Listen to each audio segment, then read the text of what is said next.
What is going on, everybody? Welcome to the show. Another Friday, another episode of Why Are We Bullish? I'm still gallivanting around the globe. I will be home in about 10 days. I've been away for a while now, but it's been fun. And we're keeping it going, even though I'm on the road. I've got an awesome panel today that I'm very excited about. We'll get them all in momentarily and do some introductions. But of course, this is live. I think my internet connection is pretty good this time around, but you never know. You never know what might happen. So I got to give the disclaimer here. It's live. Anything can happen. So I defer to my friend Bill here. We'll do it live. Okay. We'll do it live. Fuck it. Do it live. I'll write it and we'll do it live. And thing sucks. Of course, if you have not already, please do like, subscribe, share, all those things. They really help a ton getting this show in front of more eyeballs. I am Ben with the BTC Sessions. This is your daily session.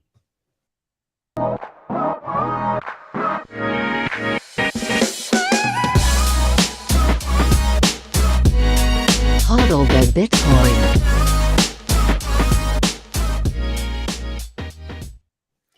Before we bring in our guests, let's take a quick look at where we are in the market right now. This is timechaincalendar.com. We're sitting at 29,455 US dollars per coin. A single US dollar will pick you up 3,395 sats. In terms of fees, it looks like next block, 24 sats per byte. If you're willing to wait a little bit, 12 sats per byte. Mempool is purging anything just below 6 sats. And in terms of Bitcoin mined, 19.45 million Bitcoin have been mined to date. That is 92.64% of the total supply. Shout out to sponsor of the show, hodlhodl.com. If you're buying Bitcoin and you've got a few priorities in mind, like peer-to-peer trading, instant self-custody, no KYC, head over here. You can sign up with an email address, nothing more. Scroll down, really simple. Pick a currency, pick a payment method, pick an amount, and start viewing offers immediately. They also have a lending platform where nothing is ever rehypothecated. Check them out. Link is down below. Once you do stack some non-KYC sats, you're going to want to store it with some of the best hardware on the market. I love CoinKite, everything they do. The Cold Card Mark IV is my go-to hardware wallet. They have a ton of other awesome stuff that I use all the time. DApp Signer, Sats Card, Block Clock, OpenDime, coming really soon. The Cold Card Q1. I think before the end of the year. If you want to reserve it or you want to pick up anything else I mentioned, head to coinkite.com. Use code BTC Sessions for 5% off everything in the store. Now, of course, backing up your Bitcoin wallets is important as well. Seedor is one of the most robust hardware steel solutions to back up your seed phrases on the market. The disk and capsule is just basically keeping your seed phrase resilient to fire, water, corrosion, all of that stuff. Their starter pack will get you started with this big ass mallet, all of the characters and everything you need to store and secure 2 full seed phrases. So check them out. There's a link down below, Seedor, and I was super glad to meet those guys in Prague when I was there. If you're looking to go beyond single sig and you want to dive into multi-sig, in particular assisted multi-sig, Nunchuck has got you covered with their Honey Badger. You can set it up really simply on your mobile device with things like the Tap Signer, Cold Card, and a ton of other hardware options. They hold a single key. You hold the rest of the keys in a quorum. They are your signer of last resort. They have baked-in inheritance planning, and it's no KYC, so you can set it up without any personal information necessary. So check them out as well. And the last shout out, Start9, your sovereign computing solution. You can run your whole Bitcoin stack, Bitcoin Core, Lightning, mempool.space. You can also host your data, files, passwords, photos, Nostr relays, and clients, all kinds of stuff. They're knocking it out of the park. They have entry-level devices all the way up to what I'm using, which is the Server Pure, which is a beast. So anyways, check them out as well. Links are down below. Anyways, enough of my rambling. I need to get in all of my guests here. I want to welcome Roman. I want to welcome Giacomo. I want to welcome Ioni. And I'm very excited to have all of you here. I think a quick round of introductions is in order before we get started. And then we'll just dive right in. Anyways, Roman, I'm going to toss it to you. We met at a gym in Prague. in a hotel, and I came in for a workout, and you were there, and we got chatting, and here we are. But good to see you, man. Can you give yourself a little introduction for anybody not familiar? Yeah, thank you for being here. It was so funny to meet you in the gym because you didn't know me and I recognized your hair color and I thought, oh, that's the guy from BTC Sessions. Yes, it was in Prague. And yeah, I'm Roman from Germany. I have a German-speaking Bitcoin YouTube channel, Bitcoin only for sure.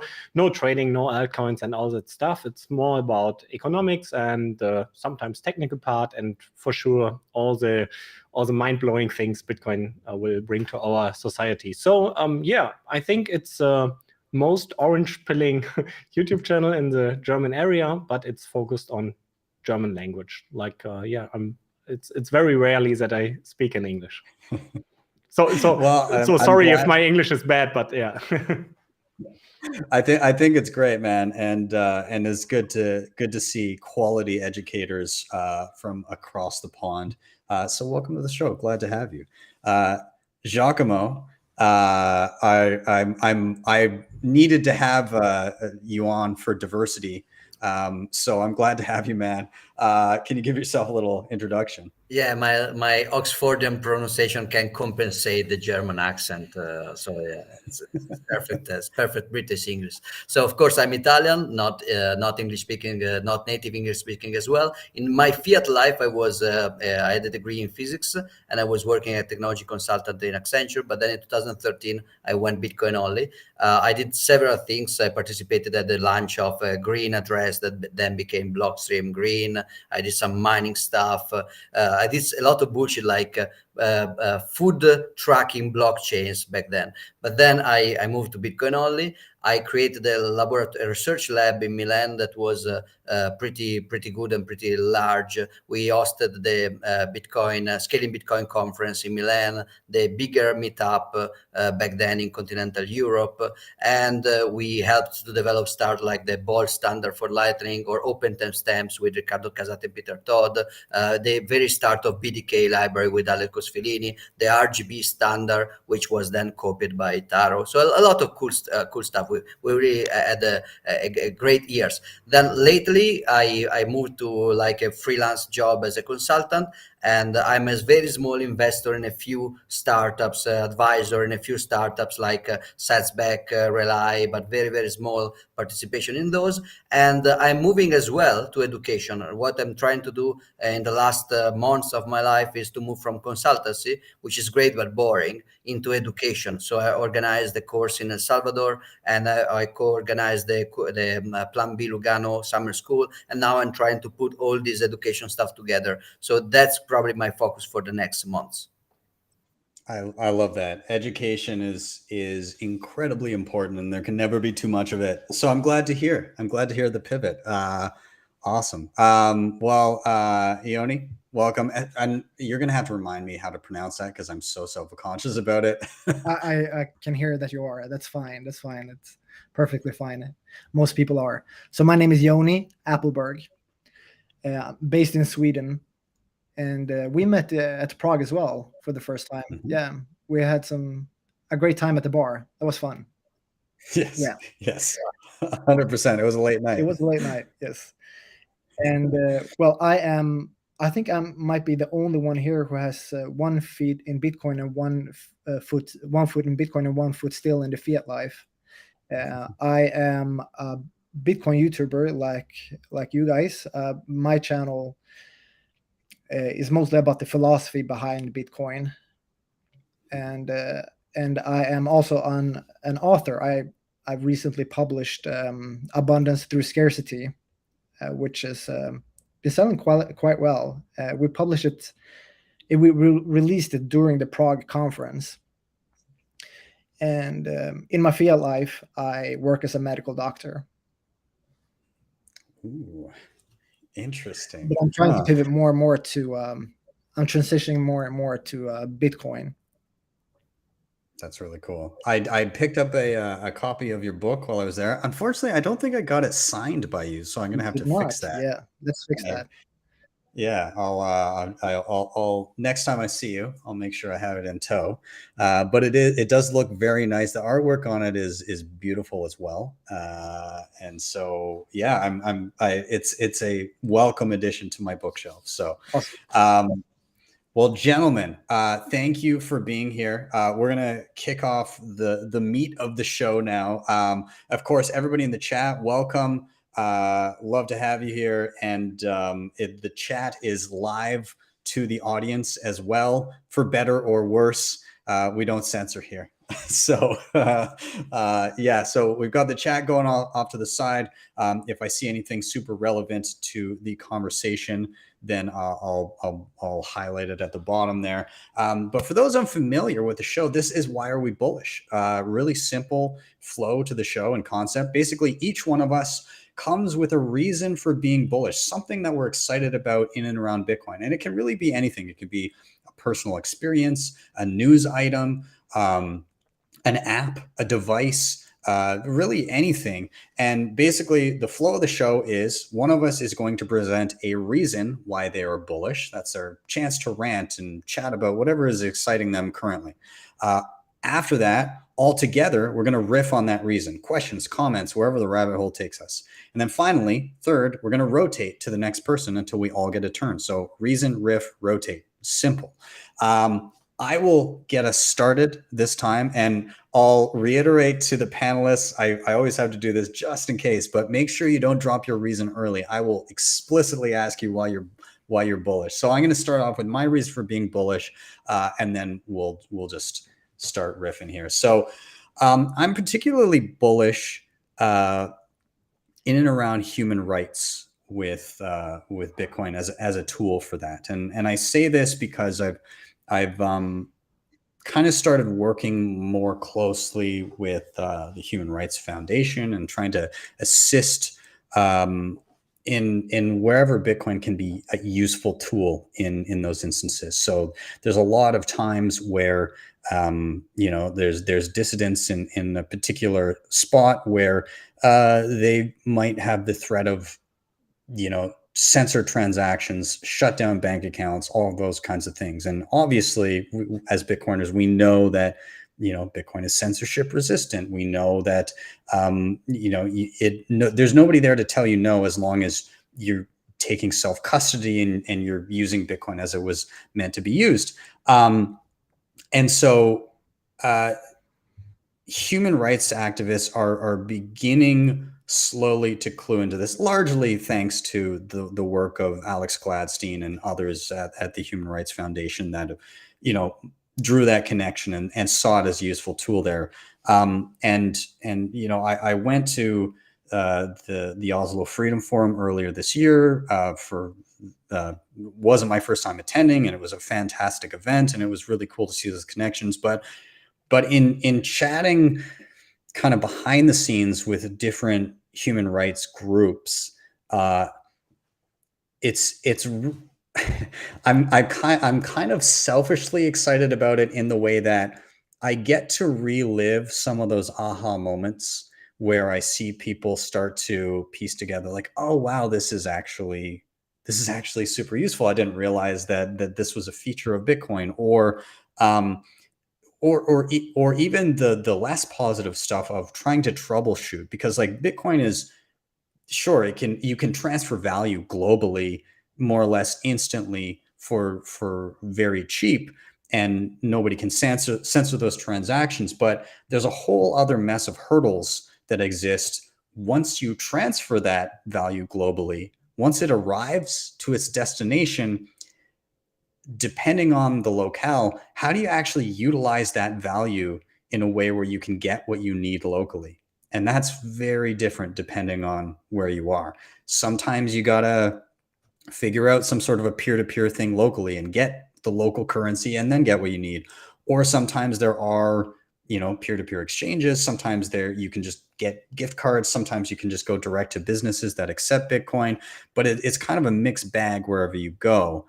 And so those are the things that in the background are starting to be worked out, are starting to be grappled with. How do we've now got the permissionless, censorship resistant global value transfer available to us. But what the hell do we do with it once we get it? And those are gaps that aren't quite bridged everywhere yet and are going to require work. But what I'm seeing is that the work is being done, and people are starting to say, okay, what can we do here? How can we piece this together? How can we do this in an adversarial environment where the government or various organizations don't want us to be successful? How do we work around that? And I think that's something that is incredibly valuable, and that is getting more accessible to these people. And those with the most to lose are always the ones that jump onto these technologies first. With the least to lose. Like basically, like you're already kind of screwed, and so you need to rely on something like Bitcoin. But I see it getting more robust. And I can't give a ton of detail on that because obviously I don't want to burn anybody that's actively working behind the scenes and is a dissident or anything like that. But I can say that I've had a number of calls, and I have more calls happening soon, where I actually get to work with these people that have real world problems, and Bitcoin in some way, shape, or form is actually beginning to solve these problems. And so that's what I'm excited about. And I know that was a little vague, but hopefully it gives enough for you guys to kind of maybe dive in a little bit. But I'm going to open it up to you guys and ask if you've had any, if you've kind of seen what Alex Gladstein is doing, your thoughts on kind of Bitcoin as a human rights tool. Where are you guys at with this line of thinking? Anybody can jump in. So I will start to say that I'm always happy to see Bitcoin going back to be associated with ideals and goals, and not just tools.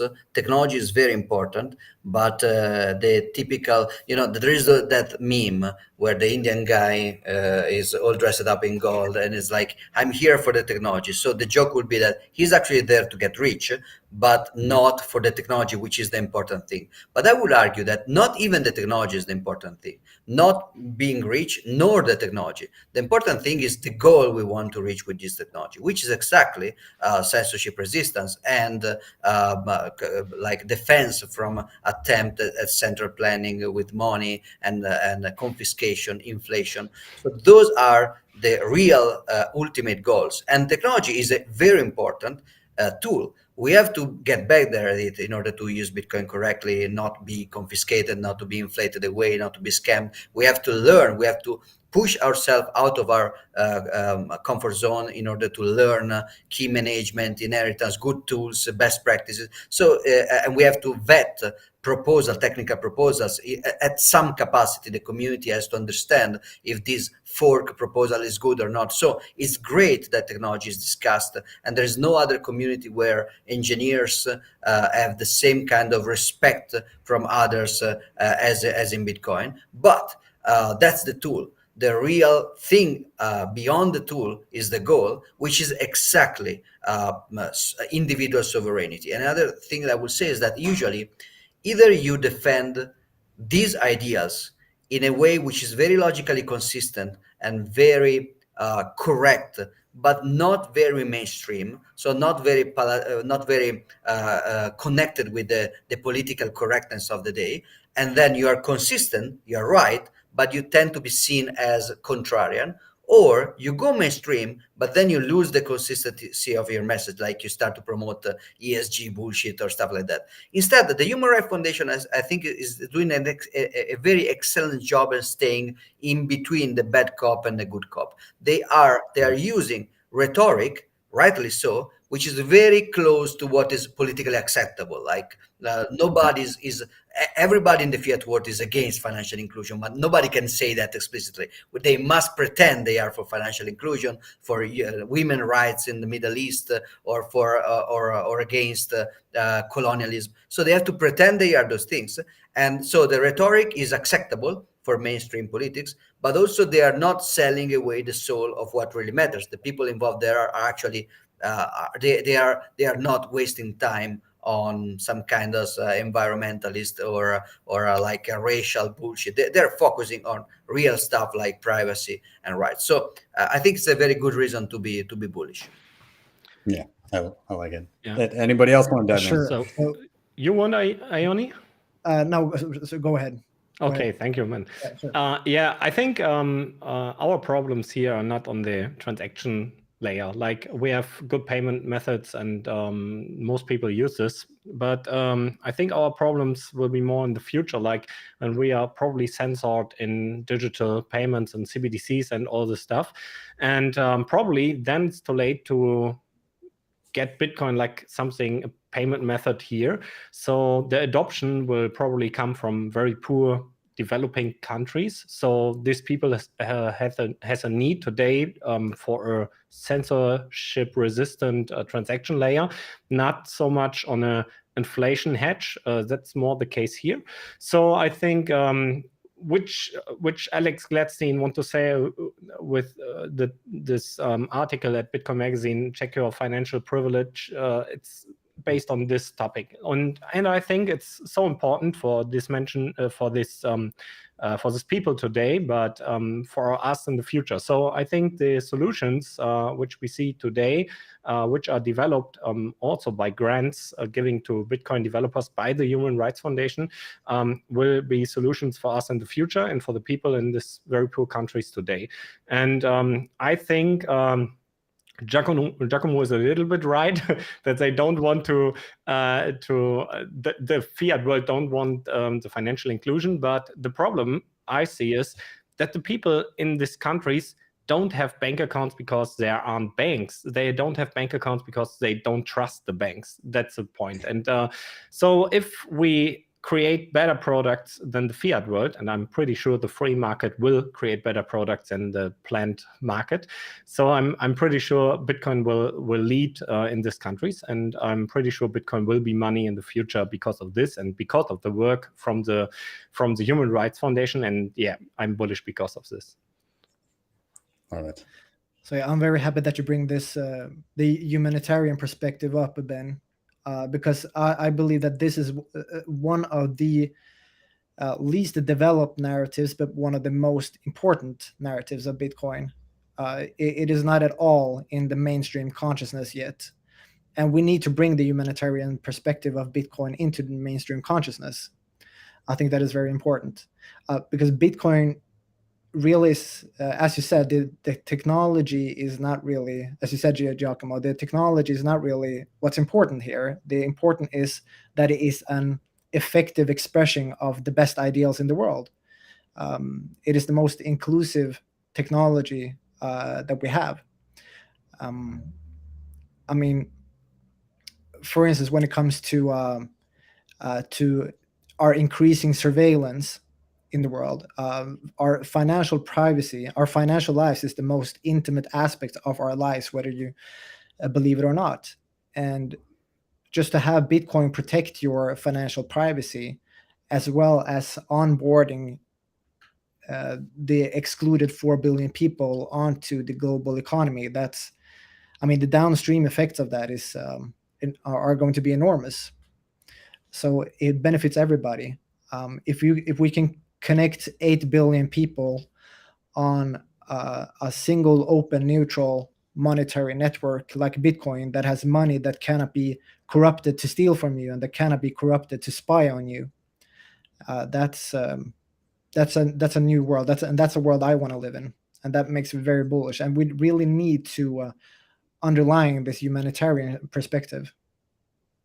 Yeah, I totally agree. And I want to jump back to something Roman said.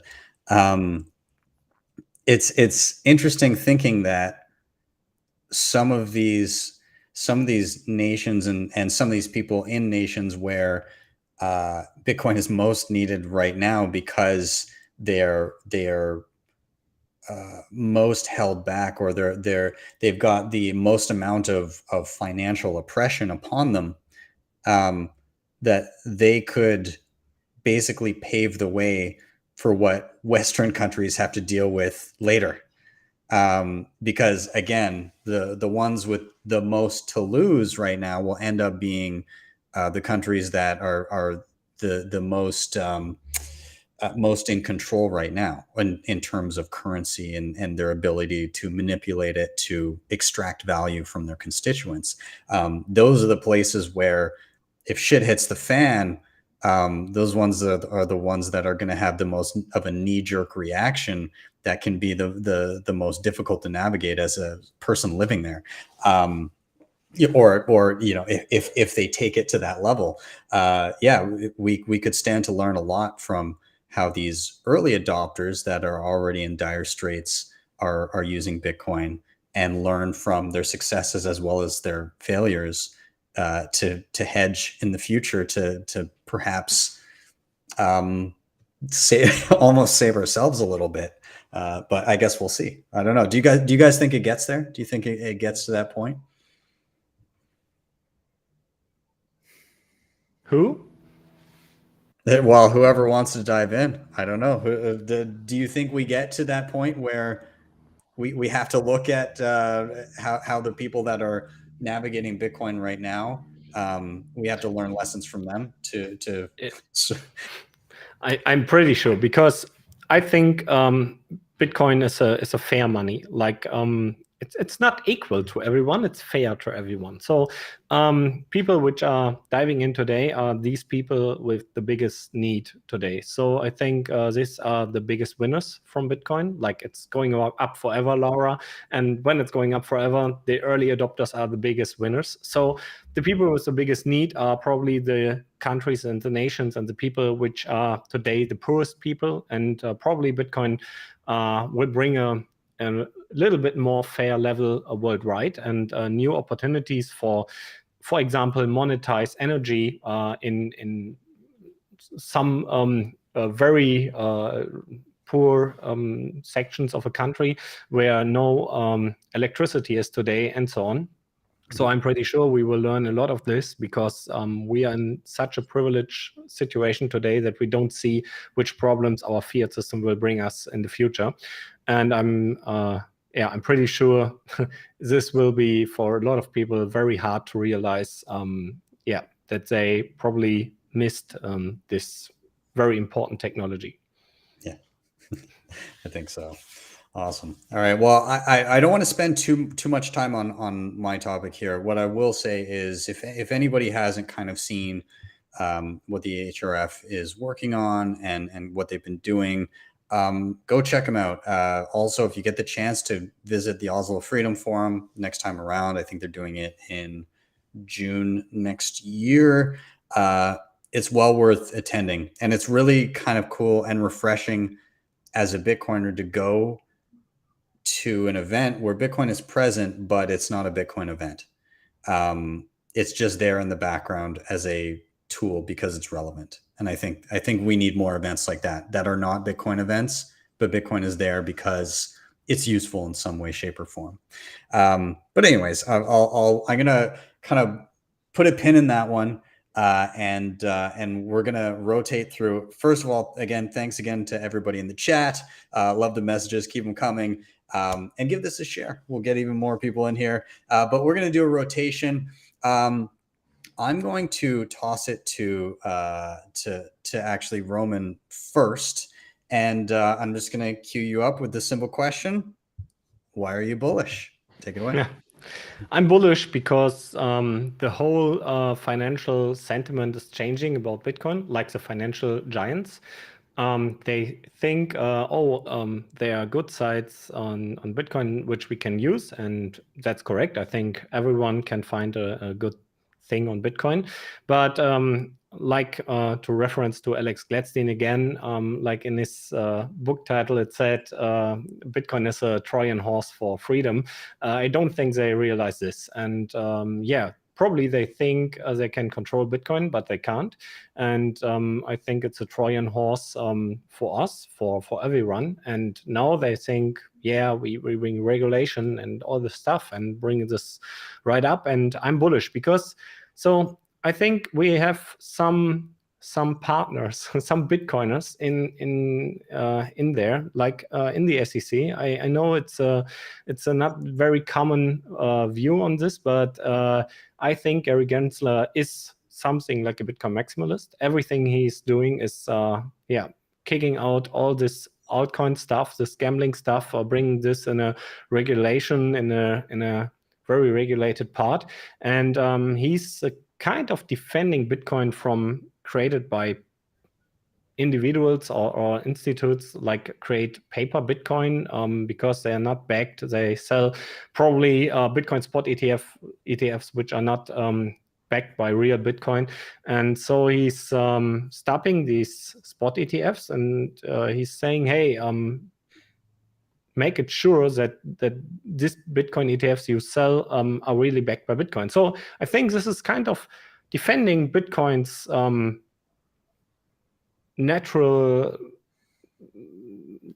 this 21 million, you know what I mean? So I think that's not far away from which we hope when Bitcoin is going to the giant financial industry, that I think this is one of our biggest risks, that we get a lot of paper Bitcoin, that we blow up the market with Bitcoin which are not really there. And I think the SEC is defending this a little bit. So this is my view on this, and I think we can be bullish on this. The IMF says, okay, let's forbid Bitcoin. Let's find rules with Bitcoin. We learned we can't ban this. China learned this by banning the mining and making nothing except of proving Bitcoin is resistant. So I think in the end, we can be very bullish that Bitcoin is going to the mainstream like this. But this is probably a question to you. Do you think we reached the mainstream, or is this just knocking on the door and we will be kicked out soon? Interesting. So somebody in the chat, Mark said, is Gary a closet Bitcoin maxi? I think he's an overt Bitcoin maxi, more or less, in terms of like his view on, what's a secure. I mean, I don't know. I'm a little torn on Gary. I think Mr. Gensler is. I think he's just saying it how it is. Like if you, whether or not you agree with what the SEC does, the rules as they're laid out, if you're going to go by those rules, it's pretty clear what's a security and what's not. That said, I'm also torn on the like the big institutions coming to Bitcoin, because on one hand it's like great, more people are kind of recognizing value in Bitcoin, but also I think there's like you were saying, more scrutiny on reserves and stuff like that. I think that's a good thing. Isn't actually going to happen? I don't know. We'll see. That would be great. If they made sure it was 1-to-1, but like, who are you trusting for that? I think at the end of the day, though, the Trojan horse point that you're making, I think it very much applies in the way that you said, where you said they think they're going to be able to control Bitcoin, but they won't. And I think that comes in two forms. One, we're going to rope it into you can only transact in the way we say. And I think it's pretty clear like that's not possible. But I think also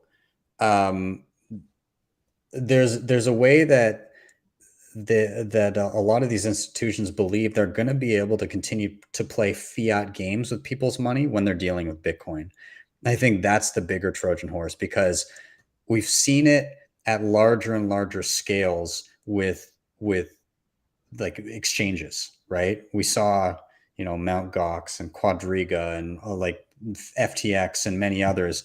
I think next you're just going to see banks that are like, yeah, we can custody Bitcoin for people, and then they're going to fuck around and find out. Like they're going to do the same thing, I think, and they're gonna and there's going to be problems. I think there's going to be times where banks are like, we just don't.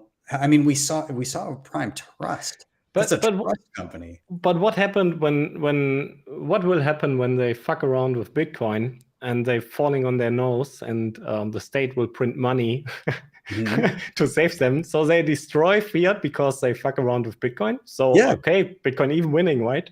Well, yeah, and that's what I think. I think that's where the Trojan horse thing is most on the nose.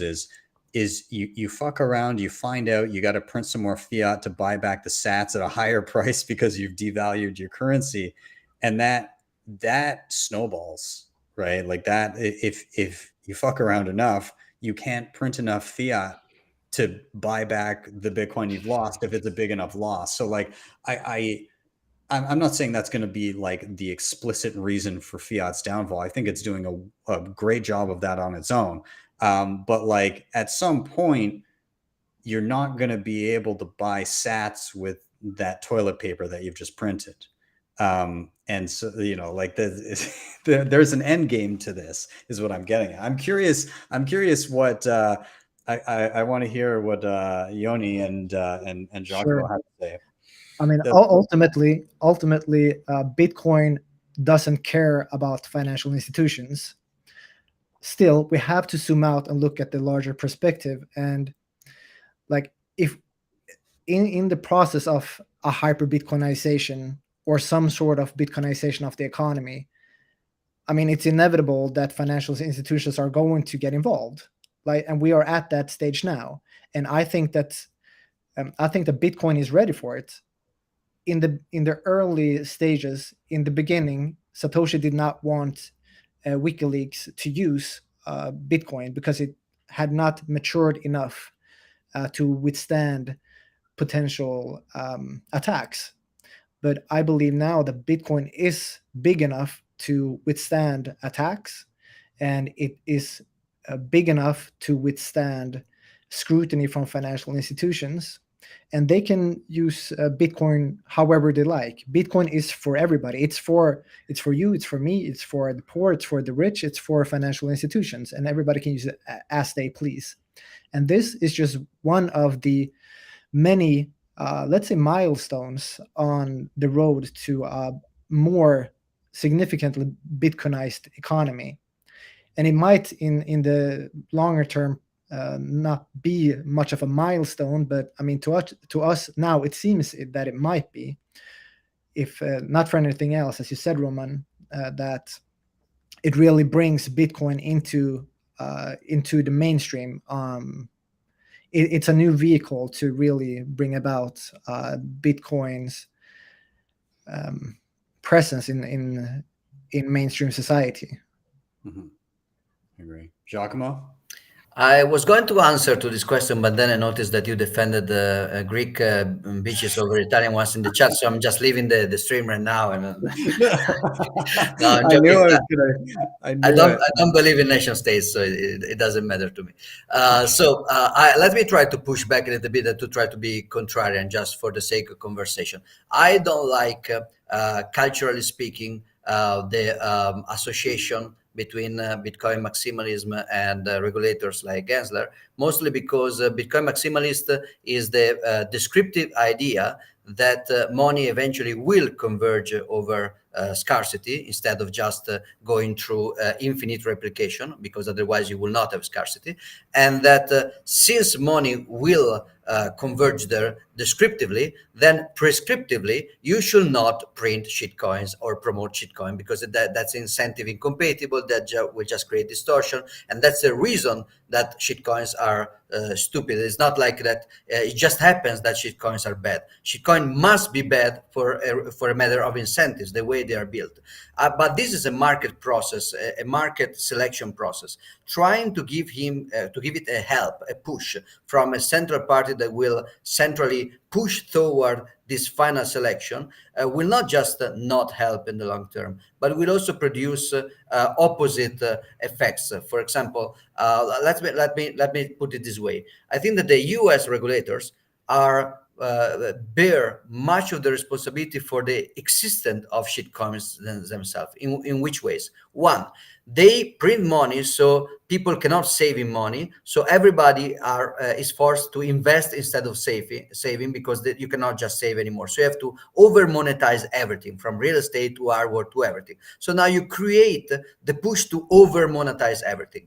Now people can monetize maybe stock markets and enterprises, especially during technological evolution, like in the last decades.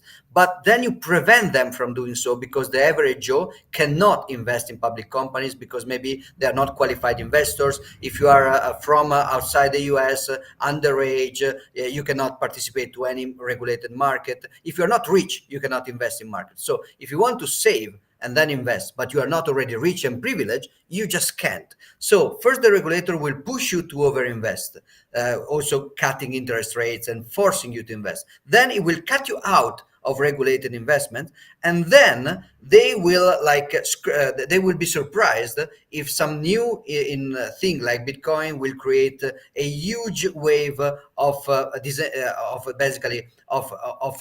clueless, illiterate retail investor just trying to get a piece of this evolution. Not just that, which is a very general discussion, but also in particular, Gary Gensler maybe now anti-shitcoin in some degree and Bitcoin positive, but then again he was the best buddy of Sam Bankman-Fried just a minute ago, so I will not give him a super free pass about like a very very careful selection. Let's say this is I'm saying this, I'm pushing back for as a devil's advocate because my feelings are a little bit more complex for at least three reasons. One, as Roman said and Ioni said as well, everything is good for Bitcoin. Even bad things, they will just make Bitcoin stronger eventually. So even if Gensler now use the power of the state to shut down centralized shitcoin, then he will come after Bitcoin, and I think eventually he will. But then eventually he will lose anyway because of the things we have said. So everything bad is still good for Bitcoin. Second, this is a matter of freedom versus virtues. Like I don't think that we can discuss nutrition and we can say industrial sugar is bad. Like seed oils, let's say seed oils, like very maximalist. Seed oils are bad. And we will say, no, we're fight. They are bad. No, they are good. They're bad. And I will say they are bad. And I want to say they are bad. And if I say they are bad for a few years and then I'm proven right, they were actually bad, I feel psychologically and professionally gratified. But if government is starting to forbidding seed oil, creating like an underground network of seed oil speakeasies, I will just, this is the best way to turn me into a seed oil crusade. So the point is that shitcoin should die because people will learn from mistake and suffer and reason.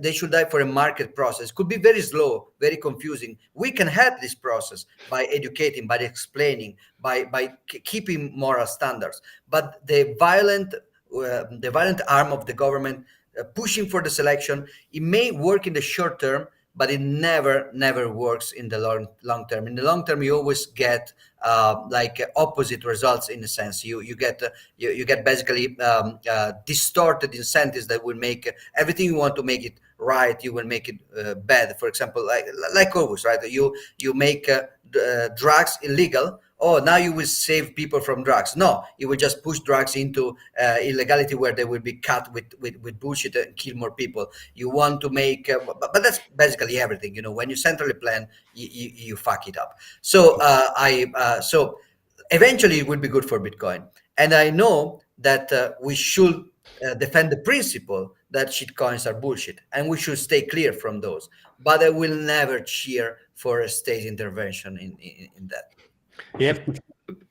I want to say two things on this. So first, I would agree to you. We should never trust any politicians or government guys. So we should be careful all the time. But I have a different opinion on Gary Gensler, also on this stuff with Sam Bankman-Fried and so on, because so for sure, the largest exchange in the US has contact to the SEC for sure, right? And so you can't look that deep in a 9 billion exchange that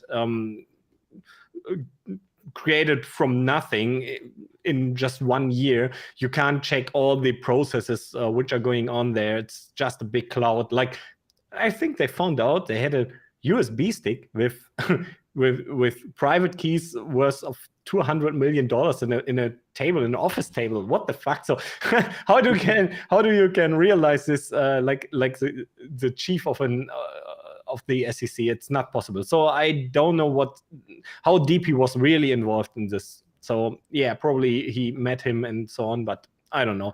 I think all Gary Gensler does, if we have an really let me check the word. If we have an objective point of view on what he does and just see what he's doing,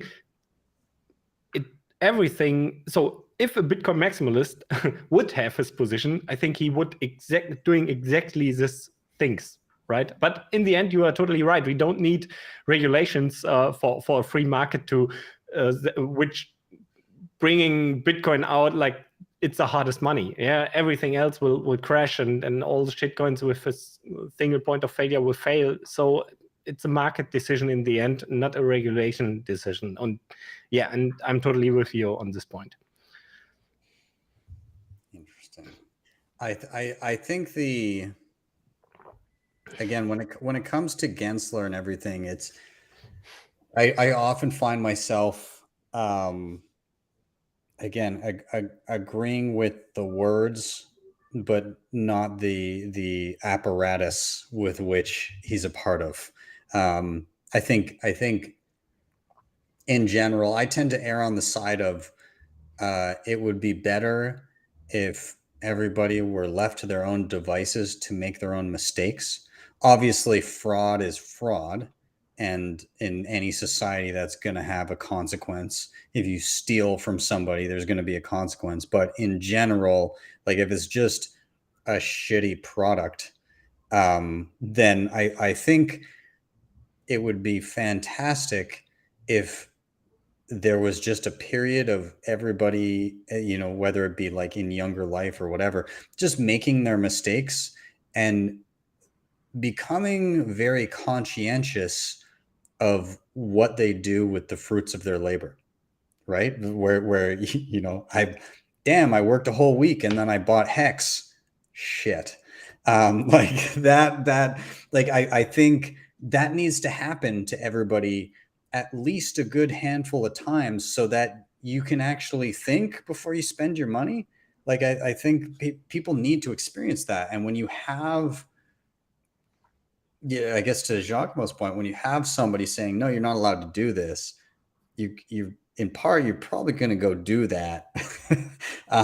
Or if it's at least opaque for a little bit and it seems like something that you weren't able to do prior. And now all of a sudden look, there's like all these slot machines that are just suddenly available to me. And like, great, I'm going to pull this lever because apparently it's the only way that I have a hope in hell of making it to retirement. The people are going to pull that lever over and over and over again. And so, I mean, at the end of the day, I guess if we're zooming out, it just comes a bit down to when the money is broken, people are just going to make whatever desperate decision they need to make in order to have, an ice cube's chance in hell of being able to protect any semblance of savings that they have. I think that's kind of where we're at, right? Yes. As I said, on a professional level, I mean, I cannot deny there was some guilty pleasure in like telling to my clients for years, don't mess with shit coins. And they were answering, but there are good opportunity. Yes, but you are going, Bitcoin already is like a decentralized, uncontrollable, absolutely scarce asset. That's pretty like that's already disruptive enough. So focus on doing that safely. Don't meddle with shitcoin because you will enter a unpredictable jungle of infinite degrees of scam on top of scams. So I say that I've been mostly ignored by big clients like banks, and now seeing them panicking because the US is gone forbidding everything which is not Bitcoin gives me some degree of aesthetical satisfaction. But I try to remain lucid and to contrast this with some theoretical consistency. Yeah, exactly.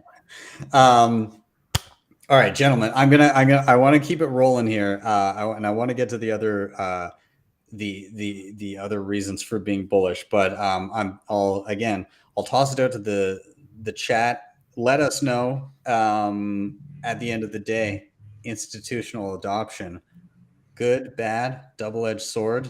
How do you see it? Toss it into the chat. Also, before we move on to the next reason for being bullish, I need to address a very important issue that was brought up in the chat by Yellow, of course. He says that Ioni, you look like the bad guy from Die Hard, where he comes in order to avenge the death of his brother in the previous movie. Can you confirm or deny that you are the bad guy from one of the Die Hard movies? I am a good guy disguised as a bad guy. Okay, perfect. All right, great. Don't fight me. I'm glad we got that cleared up. Yellow, you were just mistaken. Okay. All right, we're gonna do a rotation here. I'm gonna actually toss it to Giacomo here. And again, cue you up with the same question. Why are you bullish? Go ahead. So I'm bullish because everything in the world is going to shit. So like everything is broken, right? Everything is bad, and governments are basically censoring government. So governments in the democratic West are arresting people for social media posts. That's happening in UK, Australia, and they are arresting protesters in Canada. And they are when the governments will not do that directly, corporation will be pushed by government to censor the platform and confiscate money like PayPal recently and stuff like that. And even when the government is not pushing, there is also just an ideological pressure to conformity. So some corporation will do that just because, without even having explicit government push. So it's great. So again, don't get me wrong. I'm not like fanboying for the government. The best possible word, let's say the easiest word, a little bit boring maybe, but easiest, is a word where Bitcoin is not even needed, because the government will not print money, will just use the gold standard, will not confiscate, will not require KYC. Everybody will be free to transact. That's the best of possible words, but it's not really possible. It's utopistic. The second best word is a word where the government will try to stop us, and we strengthen Bitcoin, which is anti-fragile and thrives in attacks, and it will become stronger and stronger. The worst word is a word in which Bitcoin seems to be useless because it seems like the word is peaceful, and then after you let it go and you let it become complacent and weak, then they will attack and destroy. The example I will give, and then I stop, is the internet. The internet was conceived at a time where nuclear threat was actually felt, but privacy was not really important, so there was not encryption built in, and it was commercialized in the 90s, where there was no concern about centralization. Like it's all fine. Let's just centralize everything, because the 90s were a very optimistic moment in which, I mean, the government will never spy on you, and only the cypherpunks were fighting back to a degree. So we have to avoid that. We have to avoid years in which the honeymoon between the Bitcoin and the mainstream will go on so much that we will forget non-custodial, we will forget self-custody, non-KYC purchase. We will forget everything, because it looks like they are never going to attack us. And when they do attack us, we are just weak. We didn't learn the best practices. We didn't teach the best practices. We didn't develop tools. So, like for example, mining. Now mining pools are requiring KYC, but that's inevitable. The thing is that this pressure of censorship will push people to do Stratum V2 or a Lightning payment or Covenants or ARC, everything which is happening, which is good. It's a second degree effect of censorship attempts. So let's keep it coming. Please, government, keep censoring and printing. We need you. I like this line of thinking, and it makes me think that a lot of the privacy guys and a lot of the uncompromising zealots on Twitter are probably right. Like those guys that are like that are uncompromising, even if they're not 100% right, they're directionally right, and because they're so far in one direction, not everybody necessarily needs to be that person, but the importance is that they're pulling the average, they're pulling that Overton window towards privacy practices, self-custody, self-verification, running your own node, all of those important things about being, a first-class Bitcoin citizen, we'll say. They're pulling that average over. And I think that's important. And so that's why I try, I put up a video a few weeks ago where I'm not that guy to like try to orange pill my waitress or something like that. Like there's a time and place, and I'm not that. I'm the person further down the funnel. Like people get interested in Bitcoin and then they figure out how to use it, and I'm there. I'm not the person to like, annoy random people I just met 3 seconds ago. But I was with some people that were those people, and so they're like they managed to get this waitress to say, okay, we're all gonna give you some sats, and then we'll post something online, and maybe other people will give you sats, and they'll send you some Bitcoin. And so like I think I had about 30 seconds to get this person to be like, yeah, sure, I'll do that. Otherwise it wasn't going to happen. And so like the good choice for Lightning would have been like, let's get you Phoenix wallet. Here's a 12-word phrase you're going to write down, and you're going to back that up later, and blah, blah, blah. And like that there, it was more time than I had. And what I mean is there was more time than the person was going to give me. And so it was like, okay, all right, well, I guess wallet of Satoshi it is, which, obviously like in my head, I'm like, okay, all right, I guess. But I caught shit for that. And, I don't take it to heart. It's fine. I get it. I also wasn't that worried because I was like, this person will have a touch point. They'll probably she ended up getting like a few $100 from random people on the internet.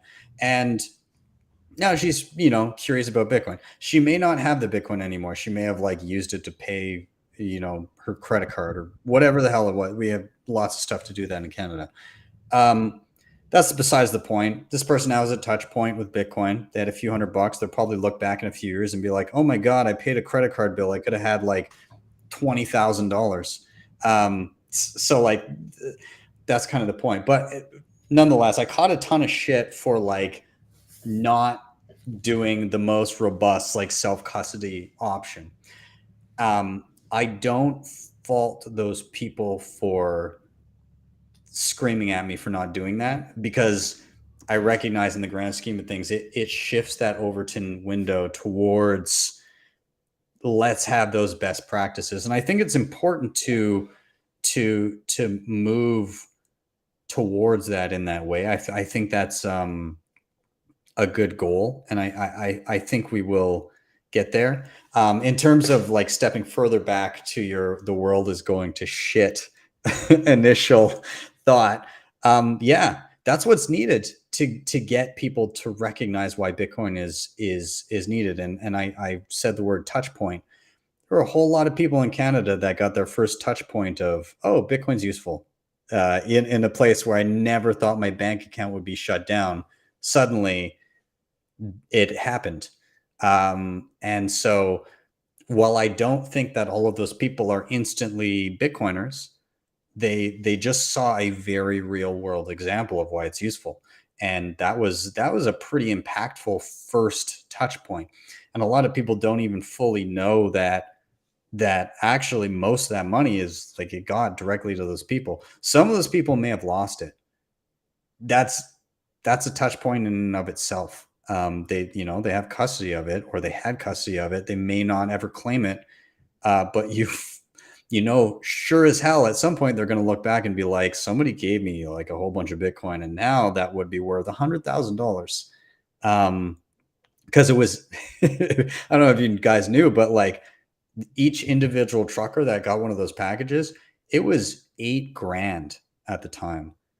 10 years down the line, anybody who didn't claim that or just didn't pay attention, they're going to be like, holy shit. And even the people that did use it and just like bought gift cards or something, that's going to be a huge kind of thing in the back of their minds for time to come. And all the outsiders looking in saying, oh, that's the only thing that worked. It's the only thing out of all digital donations that actually got there. But yeah, Giacomo, to your point, I heard something very reminiscent said by Bitcoin Mechanic, who's an awesome guy on stage. He was at Thank God for Bitcoin in Miami, and he said on stage to the government, please ban Bitcoin. I beg you, ban Bitcoin. Because that's when people really figure out how to use it, and that's when the tools are really built to make sure that the government can't ban it. So yeah, I'm curious, Roman, Ioni, what do you think? Yeah, I'm totally with you and Giacomo. I think things getting worse and proving how important Bitcoin is. I also think that that's the best way to orange pill people, to not talk about Bitcoin, just explain how bad fiat is. And yeah, all the time when Bitcoin is so we have two economic views of life. Like one coming from the state, it's a Keynesian economic view. Like we planning from above. We know what you want to buy in the future, so we produce this for you because we give the companies the credit and all this what they need for this. And what Bitcoin does all the days, every day, when Bitcoin is coming in an individual list of I want that, is to prove that the Austrian economics are right.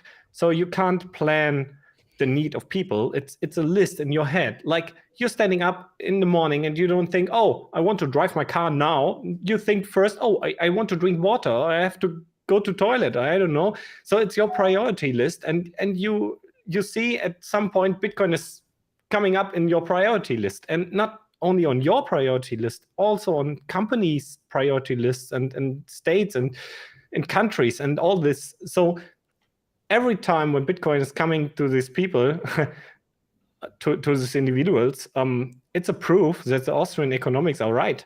And I think if the things from the fiat world, from this planned centralized world, are getting worse and worse, people create a list and Bitcoin is coming up there, and you have the proof, yeah, you need Bitcoin. So I think it's good that it's a slow process. If our structures, like our centralized structures, which we have today, are falling too fast, I think it's dangerous, because probably centralized parties will take over all people which don't know Bitcoin, because they think, oh, there's a guy which tells me I bring you new jobs and everything, and okay, I kill a few million people for this, but hey, you have jobs, so what the fuck? So the people probably will say, yeah, I like your ideas. So we saw this in different parts in our history. So I think Bitcoin has to come very slowly to our society, and we need to bring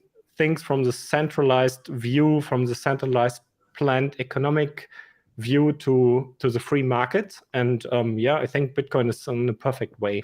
And I'm totally agree with Giacomo on all these points. Awesome. Ioni, go ahead. Yeah, sure. I think it's important to realize that a lot of people want Bitcoin to happen as fast as possible, but I don't think that that's a good idea for several reasons. And one of the reasons that I usually mention is I make a comparison to psychedelics in the 50s and 60s and 70s. Like, if you look back at what happened to psychedelics in the 50s and 60s, we were researching psychedelics. And might just preface this by saying that I am also a psychonaut. That is a very big part of my life.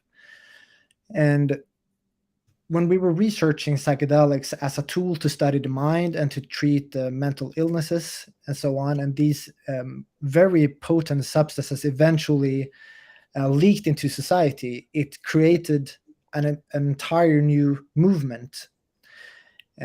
People consumed these substances and saw things about society and reality that they had not seen before. And it caused them to start to organize differently. And this new way of organizing society was a direct threat against existing power structures and centralized institutions.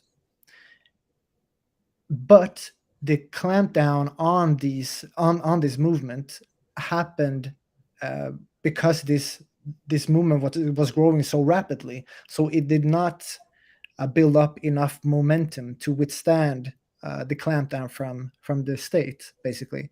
And I am a little bit scared that Bitcoin is happening too quickly, because if it does happen too quickly, and we see, for example, say several nation states going against Bitcoin because they realize how powerful it is and how it can change society fundamentally, not to their benefit. If they were to regard Bitcoin as a threat on the similar level as, say, Russia perceives Ukraine, and they were to invest as much money in hunting down Bitcoin and miners as Russia is doing to Ukraine, we have no idea what that would mean to Bitcoin. And I want to make sure, like, even if Bitcoin could probably withstand such an attack, I am a bit complacent because I want to see Bitcoin. I don't want to have those existential threats against Bitcoin before it grows and becomes immortal. Mm-hmm. Yes, that's a good point. I mean, I of course agree with my point because I made it, but it's a little bit it's partially in jest. Like Ioni is right. There are two ways a complex organism can die: either because it is attacked too soon, which is again like Ioni's example of Satoshi not wanting WikiLeaks to use Bitcoin too soon. So if you attack, if you have to grow up a baby, and you will never expose him or her to any kind of adversity. He or she will grow up weak and complacent, and then when adversity will eventually come, or he will be just broken. So you should expose to adversity, like in immune system. You should expose the body to pathogens so you can develop an immune system. You should expose to sun radiation so you can produce melanin. But on the other side of the spectrum, if you expose the baby too soon, too much, it will just die. So it's a complex equilibrium. Probably at the beginning, Bitcoin was risking to be attacked too soon. With legalized mining into corporation like Marathon or Foundry and Antpool, or with KYC exchanges and ETFs, I'm starting to think that we may be in the other direction, in which people do not like. Again, people are using custodian wallets because they're practical, because it's still very hard to do Lightning without custody, because you need the first transaction to receive. So it's still complex. But people are doing that because right now there is no reason not to, because your money will not be confiscated right now. So I agree with Ioni that we have to stay between the excessive attack and the excessive complacency. But maybe right now we are in a phase of too long honeymoon. Of course, the problem is that attacks are good for Bitcoin, but they are bad for individual Bitcoiners. So, of course, we have a conflict of interest here. We want Bitcoin to be attacked rhetorically, and I agree with Bitcoin mechanics. But yet again, I don't want the state to attack me right now as a Bitcoiner. I don't want to have to hide, to shut down my business. So there is a conflict of interest, which, I mean, it's good because it is not in our power to. We don't have to. We don't get to decide how much of the attack we will get. So my attitude would be everything is good for Bitcoin. You give me some more honeymoon, I would use it to build my business, to educate people, to spread the word. You give me more attack, that's good for Bitcoin. So either way, we win. So that's cool. Yeah, it's interesting in instances where the attack comes suddenly. Like it's you quickly realize, like, holy shit, I've got a bunch of stuff I really should have done. I should have been much more organized than I currently am. And I think a lot of people realize that, and that's why I don't. That's why I kind of think you're right in terms of, like, people need to. The attacks are good, but in small doses, and hopefully that's kind of what we get, because most Bitcoiners aren't ready for that level of attack, that level of scrutiny, that boot coming down upon them. And unfortunately, that's not how the world works. I think we're going to get the boot, or some countries are going to get that boot coming down on them, and people are going to be scrambling. And hopefully we can use that opportunity to learn from it and build. So we shall see. But nonetheless, anybody watching that is, that isn't self-custodying, that isn't, I mean, hopefully everybody watching has self-custody, like, other than like small amounts on some tiny little Lightning wallet or something. But, like, if you're not in self-custody, if you're not doing things like that, then you got to at least get to that level where your funds are your own. It's much harder to kick in everybody's door and confiscate their Bitcoin one at a time than it is to call up an exchange and say, all right, this is ours now. So at least get to that level, and then we'll worry about leveling up from there. Nonetheless, we are going to do a further rotation for our last topic of the show. I will say to everybody in the chat, again, thanks for being here. If you can, do me a solid, take half a second and click that like button on YouTube. It really helps please the YouTube algorithmic gods, and pump this in front of more eyeballs if the people at YouTube see fit. We'll see. But to all my Nostrages out there, because this also streams live to Nostr, give this a share as well, because I have a feeling that in the future, that may be the only avenue that we can chat about Bitcoin on. We'll see, though. Nonetheless, and shout out to people watching live from Twitter, from Rumble, all that stuff. I see you guys too. So thank you guys. And shout out to, this is my buddy Dave, by the way, that just said smashed like just now. Thanks, Dave. I'll see you soon. I'll be home in 10 days. So we'll catch up. Anyways, nonetheless, we're going to do a rotation. Ioni, it is all yours. I'll cue you up. Why are you bullish, my friend? Let me know. I am bullish about Bitcoin because Bitcoin saves the world.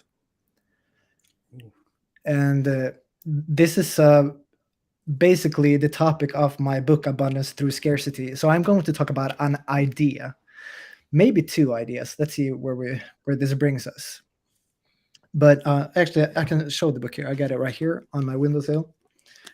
Here it is, Abundance Through Scarcity. I'm gonna give you the full screen. Keep holding it up. Hold on. Sure. Let's see it. Oh, damn chat. There we go. Yeah, it's quite beautiful. I'm really proud of the cover. It is. And so this book is about the importance of Bitcoin for the future of human civilization.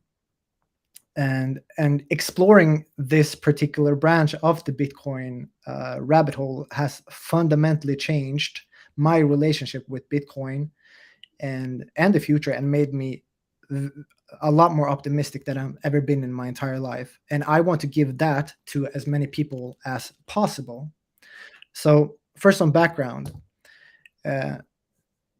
So our society is currently going through the worst decline that it has experienced in the past 2,000 years, based on a number of different measurements. Poverty, inflation, social unrest, bureaucracy, and surveillance are on the rise. Institutions are failing. Our psychology is declining, and we have a global mental health crisis. Our hopes and dreams are getting smaller and smaller. Our money is getting weaker, and we are experiencing one of the worst depopulation events in history, apart from like big catastrophes in history, like the Toba catastrophe 74,000 years ago, or whatever. So now most major economies in the world are below replacement rate, and that is a very significant and alarming signal. So we may see our society collapse in just a few centuries, and I outline why this is in my book. Now, when we talk about collapse, a real collapse does not, as it is portrayed in the Hollywood films, it's very different from that, how it plays out in real life. Like, they're not as dramatic, but they're more dangerous, or they're more severe. So if we were to continue to decline, which we have been for the past 50 years, basically, and if we were to continue to decline to a point where our society collapsed, we could forever become trapped in, as farmers, in a life that our ancestors fought very hard to escape. So the definition of collapse is a rapid simplification of a complex society, and rapid meaning hundreds of years. And in the process of collapse, a lot of culture, literature, knowledge, technology, and wealth is lost, and populations also decline severely. And this has happened to many civilizations in the past, and we are not immune to this. So and we could, I mean, this, the way that I see it, like, we have been declining now for the past 50 years. We're, as I mentioned before, and I think that the next stages could entail maybe the loss of nuclear power, loss of many universities and research institutions, maybe parts of modern medicine. And we're also going to see increased poverty, lower standards of living, maybe ecological collapse, and several unsustainable breaks in our food and production systems. And we will also see further depopulation. But this happens so slowly that any one generation will hardly notice. Like, if you look back 50 years or 70 years, like our grandparents' generation, basically, they had a lot, each individual, each family had a lot bigger claim on the entire economy than we do now. So in a sense, we are poorer than they were. We have had 50 or 70 years of technological and economical growth since then, but despite that, we are still poorer than they are. Like, now at the age to live in a, well, back then, you could have a house, a summer house, 3 kids, a car, or maybe even 2 cars, a boat, and go on a vacation once a year and save some money on one income at the age of 35. Now you need 2 incomes to rent an apartment in a city, have a dog, and some houseplants. And that is despite 50 or 70 years of economic progress. So, and I argue in the book that the reason for our current decline is the fiat system. And now Bitcoin not only reverses this ongoing decline, but it also brings about an abundant future. So therefore, abundance through scarcity. And the thing is, one of my central theses is that society ebbs and flows through decline and prosperity, and that is natural. The important thing is this. So future declines, even in a hyper-Bitcoinized economy, will still be possible, but they will not lead to an entire collapse, because we will always have Bitcoin as a protection. And in Abundance Through Scarcity, you will learn exactly how Bitcoin protects against collapse, and how it not just protects against collapse, but also brings about an abundant future, which entails human beings becoming an ageless species, and how we're climbing the Kardashev scale, and how we are going to become a multiplanetary civilization. Yeah. I'm totally with you. Thank you for this words. Really amazing, absolutely amazing. What do you think? How good are our chances with Bitcoin to not get this very hard situation? Like if we lose, you talked about losing the information about technology and all the things.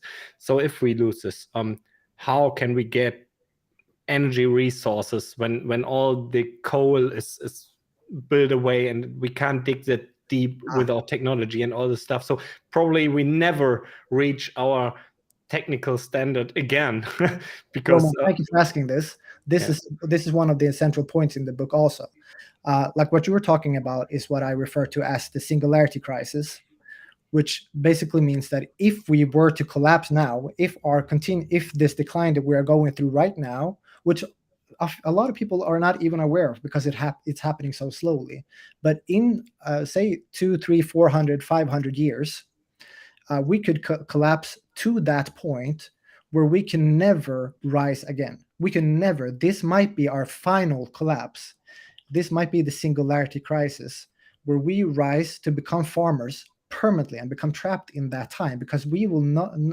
Now we will have exhausted a lot of the easily accessible resources, and when we have depleted a lot of the easily accessible resources, we will need a lot more like industrialized technology and digital technology in order to be able to progress at all, and we won't have that if we collapse now. So this is our shot. We need to reverse this decline. We cannot collapse a second time or like another time. We cannot afford it. Yeah. And it is really crucial that we do not collapse. And I believe that Bitcoin has really come in the 11th hour for that. Because if we look at, for example, the Roman Empire, it took them 500 years to collapse, 500 years. And no single generation in the Roman Empire essentially realized that they were declining. And when they collapsed, they didn't even know that they had collapsed. They just disintegrated. They had become a much simpler society over time with a lot fewer people. But so Bitcoin plays a key role in our evolution as a species and civilization, because one, it protects us against further decline, and two, it changes our psychology, our collective psychology to become future oriented, and third, it enables us to build the kind of future that we actually want. Without Bitcoin, I don't think that we can become an ageless species or become multiplanetary or climb the Kardashev scale. Yeah. So in Abundance Through Scarcity, again here, in Abundance Through Scarcity, my goal is to paint a high-resolution portrait of this future from first principles reasoning. So it reads like a sci-fi novel, and it has some stunning artwork. It's not just the cover that is great. It really has some stunning artwork. So it reads like a sci-fi novel, but it really is grounded in very real philosophy, economics, history, mathematics, and cosmology. So it really is a collection of big Bitcoin ideas. And as I said, it begins in the Roman Empire because the underlying theme is the rise and fall of civilizations in the past and in the future, and also in outer space. So I also explore the Fermi paradox with relation to money and collapse. I love that. I think, well, one, it reminds me of it's like Bitcoiners as a whole are Harry Seldon, are like the what's psychohistory of Asimov. Yeah, exactly. It's kind of like basically using mathematics to predict the downfall of a particular society, except for like with fiat mathematics, it's just super easy. It's just nobody's bothered to do the math. But secondly, like again, like the Fermi paradox, the great filter theory of like, why haven't we seen other societies yet? And is the ability to have like actual like digital scarcity and the ability to actually rein in fiat, is that one of those factors that prevents societies from being able to ascend to the ability to traverse the galaxy? Like they implode before they get to the point of like being able to visit others. So if we start from first principles, every civilization will want to expand. Mm-hmm. And if they want to expand, they will construe some sort of economy. And that economy will naturally ebb and flow through prosperity and decline. And that decline will eventually cause a collapse, unless they have a protection against collapse. And if they collapse enough times, they will have exhausted their resources. So eventually they will not be able to rise again. And this is the singularity crisis, which could explain why we haven't seen anybody. I have another thesis. Probably there are aliens that want to destroy civilizations by implementing central bank currencies. Yes. That would make such maybe that's the threequel to Avatar. They just use fiat. Yes. And then Pandora Absolutely. just collapses in on itself. Yeah. It's a powerful weapon. We don't need to conjure like being able to produce black holes and to engage in interstellar warfare. It's enough with just imposing fiat systems on civilizations. Yeah, they destroy the whole ecosystem, everything they live in, everything is destroyed at the end. Exactly. Can you imagine that? There's like the threequel is like, have you guys heard about the US dollar? Forget your black hole producers are in here. Exactly. Game over immediately. I began making videos also based on the chapters in Abundance Through Scarcity, and one of those videos is about Bitcoin as Kardashev Type 1 money, and this is huge.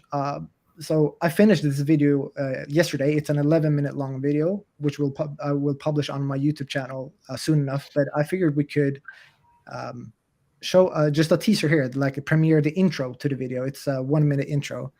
And I mean, your audience is probably familiar with the Kardashev scale, or what would you say, Ben? Well, I mean, give like a Cliff's note. Yeah, sorry, just a second about this. I really have to tell somebody this. It was in May, and we were at the dinner with Bitcoiners, and some guy was keeping talking about the Kardashian scale, and everybody was just like, "This is very stupid." But okay, go on. But the Kardashian, I think the Kardashian scale, or Kardashian, what's the English word? The German word is Kardashev Skala. What's the English word? No, but the reference there was to Kim Kardashian, so it was like try to repeat the word without reference. It's not the Kardashian scale. It's a Kardashev scale. Kardashev scale, is it right? Kardashev, yeah, I would say Kardashev. I think Kardashian scale is like the polar opposite. Polar opposite, exactly. Yeah. Polar opposite, exactly. Yeah. So the Kardashev scale. No. I just the word. I know the Kardashev scale because I've made a video 1.5 years ago to reference to Bitcoin, but so I don't know the correct English word. If it's a Russian name, right? It's a Russian name. It's the surname of Nikolai Kardashev. Kardashev. So in 1964, Kardashev. So in 1964, he construed this three-tiered system of as a measurement of the technological sophistication of a civilization based on how much energy they control. So he produced a three-tiered system, Kardashev Type 1, Type 2, and Type 3. And Kardashev Type 1 civilizations, they are planetary in simple terms, meaning they control every watt of energy that reaches their planet or is produced on their planet, meaning that they have full control of their planet. They control the weather, volcanic activity, even tectonic plate movement, and the orbit around their star. They have also begun to extensively colonize other planets in their solar system. So they're fully planetary. Kardashev Type 2, they are stellar. So they have full control of all the energy produced in their solar system. So they have a Dyson sphere around their sun, basically, a megastructure encapsulating their star, their host star, harnessing all the energy produced by their star, and they have colonized every stellar body, even the asteroid belts, like the Kuiper belt for us, that would be, and the Oort cloud, and they are engaged in asteroid mining, and they have colonies on every planet, and they control the orbit of every planet in the solar system. Type 3, they are truly gods. They control all the energy produced in an entire galaxy. So it's difficult to speculate what kind of technologies they would have. They would basically play with black holes and quasars. And what's interesting on the Kardashev scale is if you raise it, you have a better ecosystem and everything, because we can reach 1 when we're burning all our energy on the world, and then we are 0. So if we want to hold 1, we have to have a technology which is possible to hold 1. And if we find an alien civilization on Kardashev scale 1, we know we can learn something from them, and then we probably are we should take all our energy to reach them, because otherwise we probably see aliens which are throwing shit at each other. It might be funny, but we don't learn anything from them. Yeah. So there's actually a mathematical formula to calculate where we are on the Kardashev scale, and we are currently around 0.6. So 0.4 points away from becoming a full Kardashev 1. And that might seem like not a lot, but the scale is logarithmic, meaning that we would have to increase our control of power 10,000 fold from where we are now. And that is quite a lot. And Bitcoin is not only a tool for this, Bitcoin is more. How could you measure how much energy a whole civilization is using? You have to trust how much energy Google is using. But Bitcoin is like the log file for the Kardashev scale, because you have the difficulty, and the difficulty adjustment is made by the use of power for Bitcoin. And if we have hyper Bitcoinization and Bitcoin is our money, you can see, you can measure all economic traits, and you can refer this to the difficulty. So you know how much energy the whole world is using. So Bitcoin is our log file for our civilization index. It's mind-blowing. That is a very insightful, that is a very great insight. I love that, Roman. Thank you for sharing that. And so I have begun to make, so the point here is that Bitcoin is Kardashev type money, meaning that it's truly planetary money. And we don't have many technologies that are truly planetary, but we are approaching a Kardashev type 1 level as a civilization by slowly introducing these types of technologies. And Bitcoin, like the internet, are those kinds of technologies. We have internet for information. Right now, I will admit it's clunky, but internet in 200 years is going to be quite impressive, I think. And the same with like Bitcoin. It's very impressive too, because now we have a network for exchanging value on a global scale, and we've never had that before in the history of our species. So, like I said, I've begun making videos based on the chapters of this book. And Ben, maybe we can show just the intro to the Kardashev Bitcoin is Kardashev Type 1 money. Let's do it. All right, here we go. Imagine the far future of human civilization.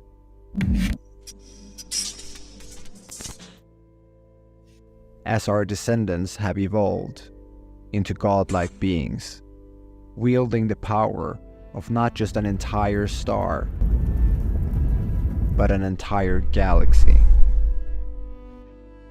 In 1964, a grand measure of civilizations was proposed by Russian astrophysicist Nikolai Kardashev. The Kardashev scale, a three-tiered system. It classifies civilizations based on their technological sophistication and energy consumption. What kind of civilizations did Kardashev imagine? Where do we currently reside on this scale? And more intriguingly, where are we headed?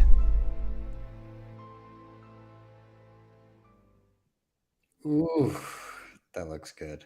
I'm excited about that. Awesome. So that's the intro. Thank you. Very well done. Very well done. Beautiful. Thank you. Oh, so do we have a timeline on that? Because I'm gonna need to be watching that the second it drops. Yeah, I'm thinking about. Sorry, I thought a timeline on the Type 1 civilization. I say, well, be patient. Be patient. Yeah, like is that like be next patient. week or? For the video, I'm not really sure yet. I haven't decided. I finished the video yesterday, and I don't know. Sometime next week, Friday maybe. When the weather is bad, so more people will watch this. Yeah. When I don't know, Ben, your YouTube channel is you've been working quite a long time and successfully on doing Bitcoin. I don't know when the right time is to publish. I'm still learning these things. Weekdays, the exact opposite of when I do it. Apparently, like between like 8 and 10 p.m. Eastern time. Okay, awesome. Yeah, I'll keep that in mind. But I'll let you. I keep you guys posted, and I'll do some. I'll basically just let you know when I have a date in mind. Yeah. And also the reason I'll mention it too when I get to every week on like the Thursday news show. I try to highlight any like cool things that have come out. So when it drops, thank you so much. Yeah. So I'm very excited about my book Abundance Through Scarcity, because writing it, like, it really made me fall in love with Bitcoin like never before. And if reading it, if you can enjoy reading it half as much as I did writing it, that's fantastic. And I can almost guarantee that people are going to fall in love with Bitcoin in a way that they haven't before if they pick up a copy. Mm-hmm. So, and Giacomo, you said you were doing a course in El Salvador. Are you going to adopting Bitcoin? Yep. In November. You are? In there for 2 months, from the end of October until Christmas, basically. Cool. I will see you then. I'm speaking at the conference. Looking forward. Awesome. I will make sure to buy a copy before so I can have it signed. Awesome. I wasn't planning on going. Scam. I may have just figured out a way to make it, so I may see you guys there. We'll see. Ioni, withhold the signed copy until Ben confirms that he will be in. Promise. Yes. Don't sign a single thing until I get there. Who's going to Riga? I'm going there as well. You're going? Yeah. Going where? Sorry. Riga, Baltic Honey Badger. That is one that I really wanted to get to. The only reason I'm not going is my daughter starts her first day of grade 1, and I want to be there. So that's more important. That's more important. Yeah. 100%. Yeah. So and I haven't figured out Amsterdam yet. I'm trying to go to Amsterdam and Madeira, but I don't like. I want to have a speaking slot, so I'm trying to arrange that before. You can have mine. Yeah. Yeah, they asked me, but I don't think I don't go to Amsterdam this year. I have too Okay. much to do this year, and Mm. so too stressful. I mean, I'm in this weird place right now where I have 1 foot in the fiat life and 1 foot in Bitcoin. It's quite difficult to juggle. Yeah, that's not good. But fiat mining is a necessary part in I mean, some ways. financially, if I didn't quit my fiat job in 2013, that would probably be very good right now. Like I had to spend a lot of sets before I had my boating accident. But from the life experience point of view, the amount of people I met in the last 10 years and the amount of knowledge I could extort from wise people, it has been fun.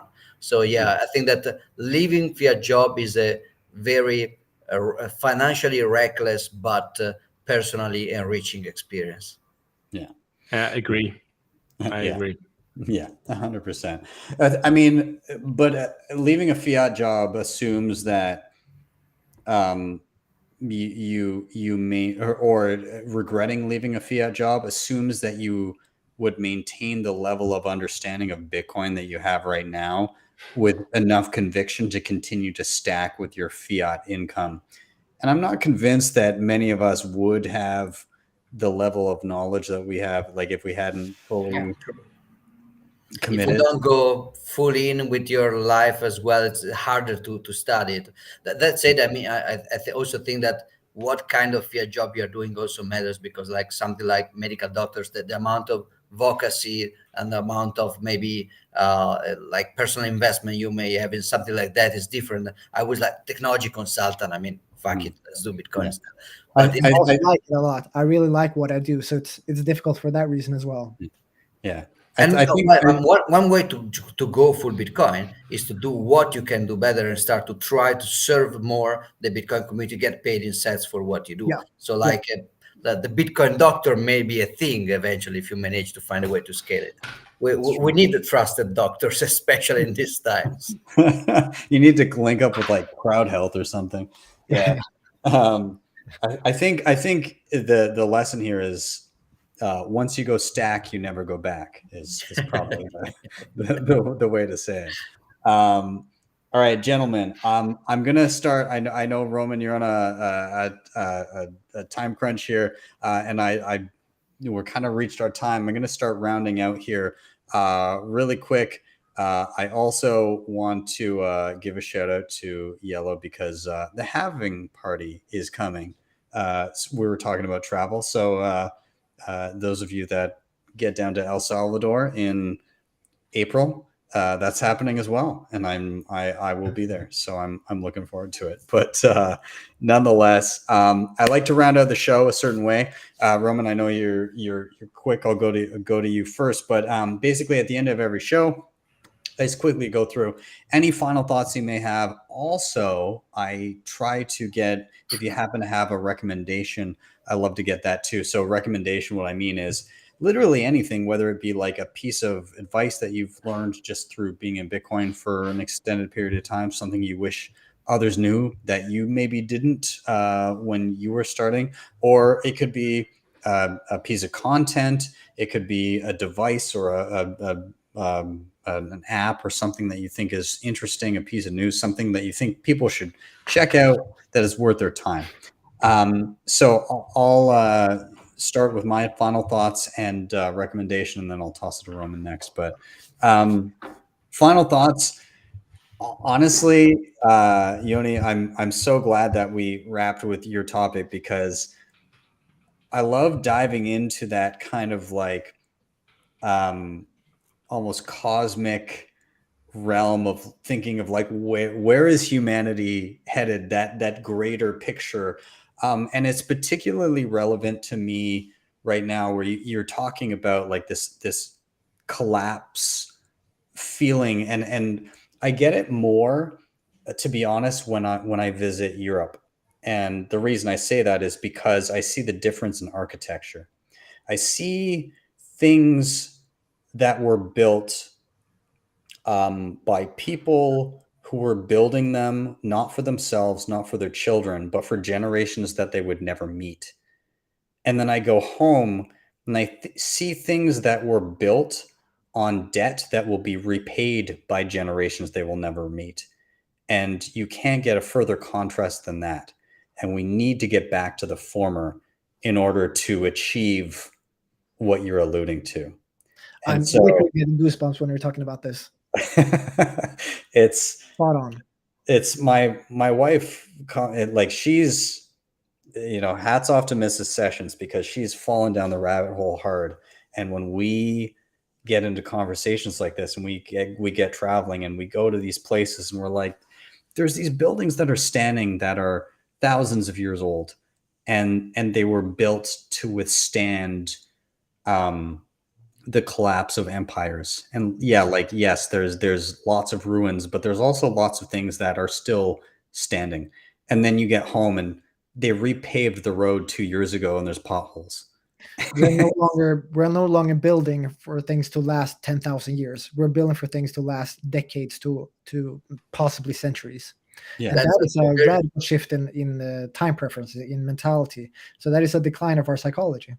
Was mentioned in the same term. Time preference is a term that I did like to study Austrian economics before Bitcoin, but it was really with Bitcoin that I understood this part of Austrian tradition, which is time preference. Kudos to Seifert Amus, especially, that was the first one to really focus on that, and then many other people, including yourself, Ioni, Knut, many other Bitcoin writers emphasize the point of time preference. It's really one of the most fundamental concepts ever, and the most consequential concepts ever. The problem is that right now you may hear some kind of smirk reaction. When there is something that is unknown and that's proposed, there would be a lot of initial excitation. So everybody was talking about time preference a few years ago. Then people will try to overreact on the other extreme, becoming skeptical of any kind of economic talk, because Bitcoin is you want to get back to be more practical. Don't talk about philosophy. But if you really think about that, it's one of the most profound and consequential concepts in not just in money, but in everything. From everything. And then the problem is this: life to civilization. Yes. The problem is this: if you have a high time preference, you can't appreciate why low time preference is important. True. Right. Meta high time preference. Right. Roman, I'm gonna, without taking up too much time, I'm gonna toss it to you. I'll finish off with my recommendation.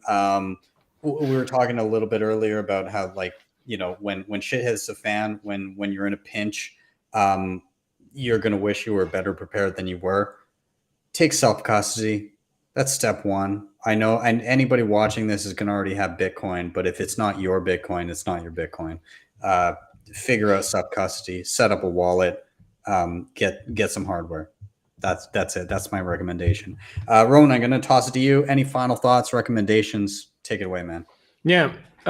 If you watch this video and you even don't want to buy Bitcoin after all, learn it, because you see how deep these topics can go, like about physics, about mathematics, about Kardashev scale and all these things, and you see how synced our knowledge is. It's the first time I talk that deep with Giacomo, you, Ben, or you, Ioni, and we have quite the same deep knowledge of all these parts that have nothing to do with Bitcoin directly, but indirectly, because Bitcoin is touching all these points of our life, and you're learning so much about how our world is working, and it's a fascinating journey. So even if you don't want to buy Bitcoin, try to learn why you don't want to buy Bitcoin, because I swear to you, it's a fantastic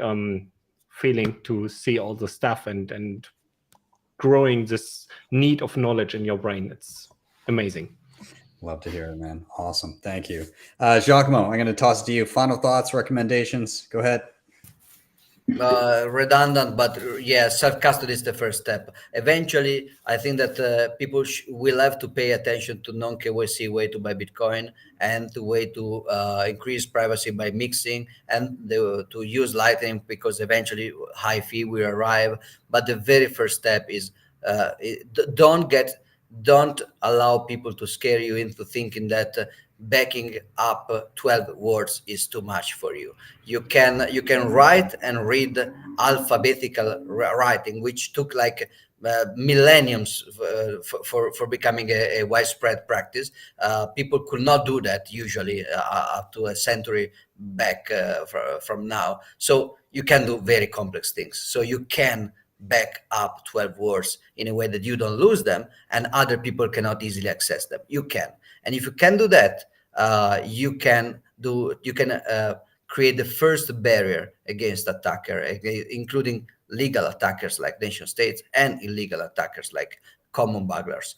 And you can do that. Then when you do that, don't stop there, because there is still like avoid KYC. KYC is just a list of target with documents and up-to-date home address and the amount of things you can steal. So KYC is a target list. Then there is like on-chain linking, which is also a second-degree target list, because everybody can easily mess up in your purchases and saving habits and the kind of wallet you're using, which will weaken your defense. But this is a progression. First thing, just get off of any kind of fucking trusted third party.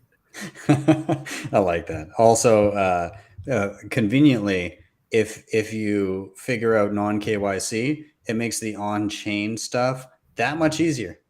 So yeah, I usually tell that there are like 3 degrees of privacy in Bitcoin. I reuse this, I recycle this notion up because I like it. So the first level is private key. Private key must be private. If somebody else know your private key that moves your Bitcoin, they are not your Bitcoins. So privacy of private key is the most important thing. The second layer is connection between your fiat identity and your public keys. So if there is an easy connection between identity and public keys, that will allow people to come to your house and then break the first degree of privacy, so force you to give up the private key. And then the third layer is connection among public keys. So if you leak your identity on one, this leakage will infect and proliferate to all the others. So this is a progression, but start with the basic one. 12 words, it's very simple. Don't mess it up. Give it some attention and some study. Give some thinking about inheritance and how you leave it, and it's doable. Really, it's doable. Awesome. Before he leaves, everybody give a hats off to Roman. He's got to run, but Roman, thank you so much for being here. Thank you so much for inviting me, and it was a pleasure to meet you guys. Really nice. Bye-bye together. See you guys. Awesome. Ioni, I'm going to toss it to you. You get the last word. Any final thoughts, any recommendations? Take it away, man. I have a recommendation. Art is incredibly important. It is a mirror of our of society, of our mentality, of everything. And there is a piece of art that I discovered today. It's a piece of music, actually. It's made by Oliver Anthony, and the song is Richmond, North of Richmond. This is the guy. It's the best Bitcoin song that I have heard in a long time. It's incredible. His voice gives me chills, and the message is just on point. I don't think it's intended as a Bitcoin song, but it definitely is. I hope it's intended as a Bitcoin song. It might just be. Either case, it is upon all of us to get this guy into our community. Awesome. But he has a strong voice, literally, and we really need this guy. I just posted it in the chat. I heard a snippet of it earlier today. Oh, yeah. Sounds fantastic. And the topic is interesting too. But yeah, you check it out. I'm gonna have to listen to it immediately after this, because I was meaning to all today and I just couldn't get to it. So I'm glad you brought it up. Interesting. I also saw somebody else on Twitter be like, all right, so Bitcoiners are all bluegrass specialists now. So, apparently, which is great. No, that's awesome. That's fantastic. I love that. Gentlemen, I'm going to round it out here. This was fantastic. I thoroughly enjoyed this. Obviously, hats off to Roman. Thank you for joining us, and anybody that watches Roman that showed up that may not have been familiar with the channel, welcome. Giacomo, it's been a long time coming. I can't believe I haven't had you on the show yet. We had tried previously, but time zones suck. And you really had to do it with Ioni, and now Yellow were coming just to listen to me, and now we'll go out as a Ioni fan. So you basically burn my opportunity to shine. No, it's great. I thoroughly enjoy. I was so glad I could have you. Is Mir in the room? Can I say hi to her? Come. Hi. There she is. How's it going? Very, very fine. Somebody has to work while Giacomo is talking. I know. He's a slacker. I know that. It's fine. Division of labor is the cornerstone of civilization. I thought she works. and the family's good? Yeah, they're good always. Awesome. All right. Good. Glad to hear. Good to see you. See you around. Yeah, absolutely. Awesome. Ioni, I'm going to toss it to you. Final thoughts, recommendations, all yours. Yeah.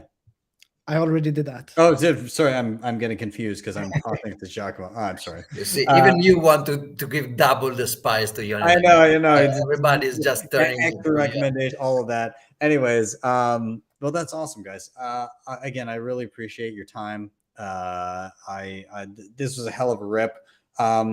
Pleasantly surprised. Anytime I run over the hour and a half, I know it was a good rip. So thank you guys. I really appreciated that.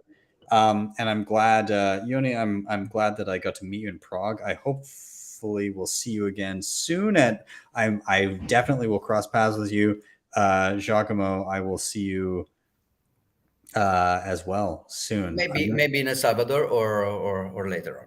Yeah. I'm gonna try and make it down. I think there's something that came up that I may be able to get there in November now. Or you can just go to Greece and just stay there. I don't know. Are we gonna? Yellow really loved the episode because in the chat I said that I liked Greece more than Italy.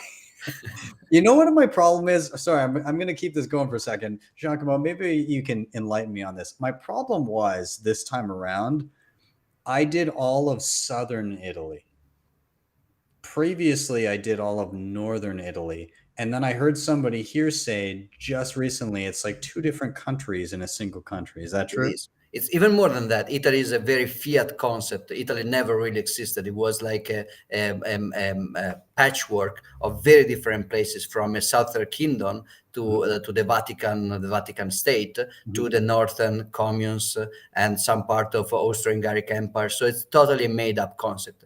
You cannot visit Italy. You can visit hundreds of different places that have been conquered by one single army in the late 19th century. But even the Italian language is totally artificial. It didn't exist up to very recently. It was just a dialect of Florence, and then it was made artificially as the Italian language because they needed unification. My grandparent from Milan could not even understand a guy from Sicily. Just were completely different languages, and was just few generations ago. So whoever told you this is correct. There is no Italy. You really have to be more specific, and it's very complex.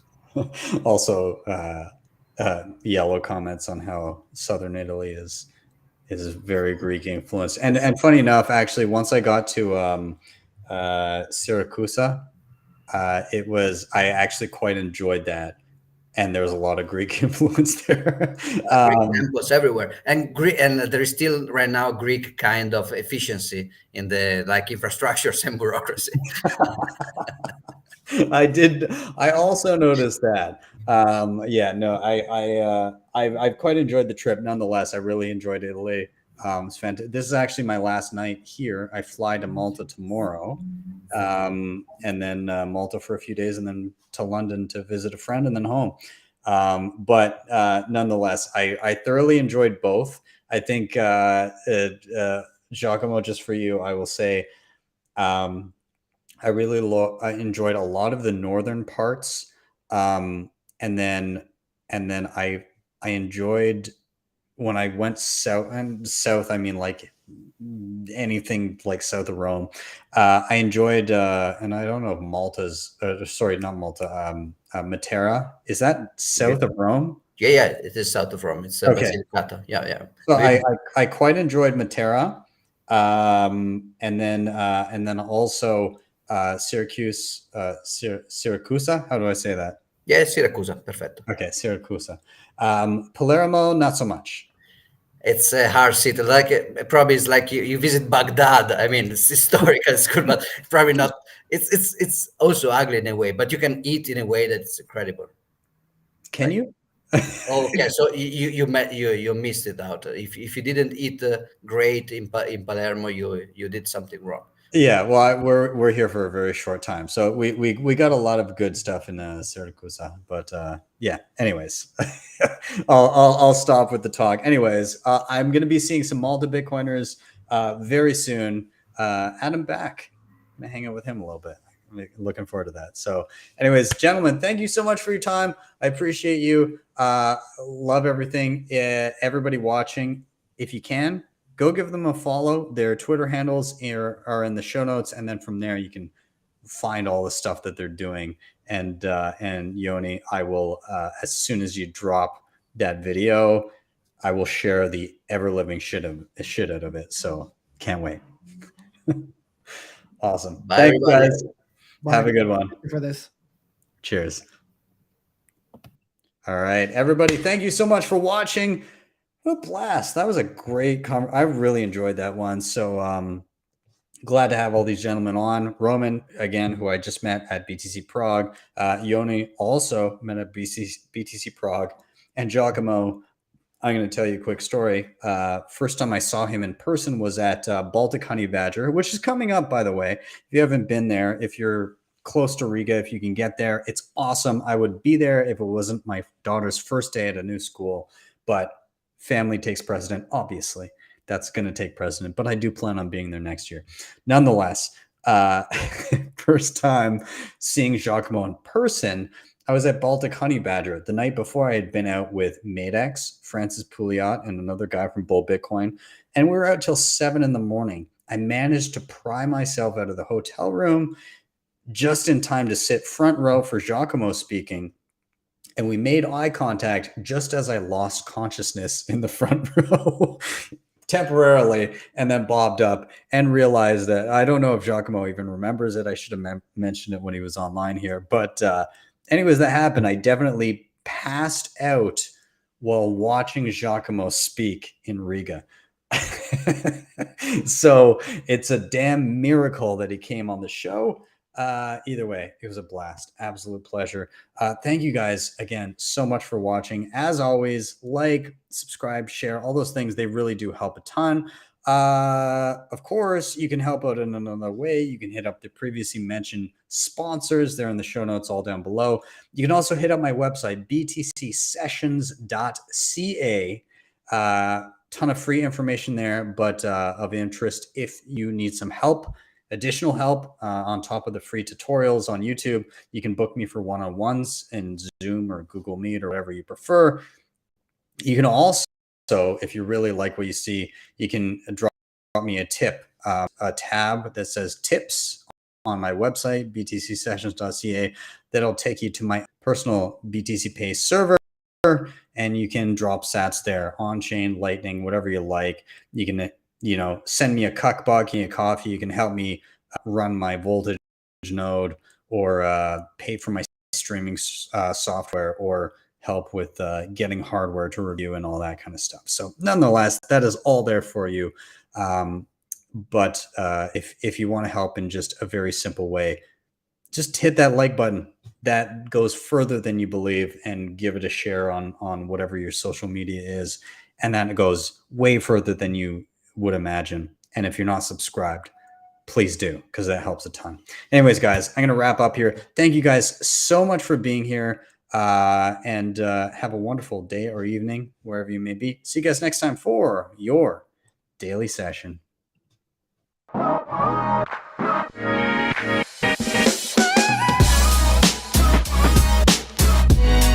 Hodl the Bitcoin.